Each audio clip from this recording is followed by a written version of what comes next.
பசியோடு யார் வந்தாலும் உடனே ஒருவேளை சோறு கிடைக்கும்னு நம்பி வர இடம் உங்கள் ஆஃபீஸ் தான்.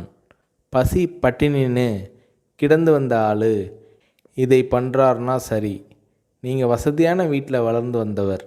இந்த பழக்கம் எப்படி உங்களுக்கு வந்தது என்று விஜயகாந்த் அவர்களிடம் ஒரு முறை கேட்டபோது அதற்கு விஜயகாந்த் அவர்கள், அதுக்கு காரணம் எங்கள் ரைஸ் மில்.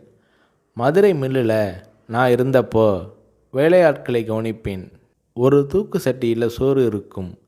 மதியம் பாதியை சாப்பிட்டு விட்டு மறுபடியும் வேலைக்கு போயிடுவாங்க. 3-3:30 மணிக்கு மிச்சம் மீதியை சாப்பிடுவாங்க. எனக்கு வர சாப்பாட்டு பாத்திரங்களை கழுவுவதற்கு போட்டியே இருக்கும்.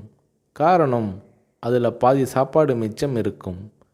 உலகத்தில் பெரிய கொடுமை பசி கொடுமை தான். வயிறு காஞ்சி வந்து நின்றவனுக்கு என்ன சொன்னாலும் ஏறாது. தவிர பெரியவங்க சொல்லுவாங்க, மனுஷனுக்கு எது கொடுத்தாலும் எவ்வளவு கொடுத்தாலும் பத்தாது, வேணும் வேணும் என்று தான் கேட்பான். அவன் போதும்னு சொல்கிற ஒரே விஷயம் சோறு மட்டும்தான்னு சொல்லுவாங்க.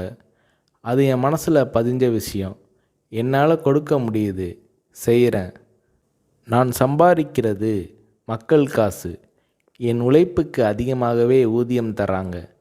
அதில் ஒரு பகுதியை படிப்பு அது இதுன்னு அவங்க உதவிக்காக செலவழிக்கிறது என்னோட பொறுப்பு என்கிறார் விஜயகாந்த்.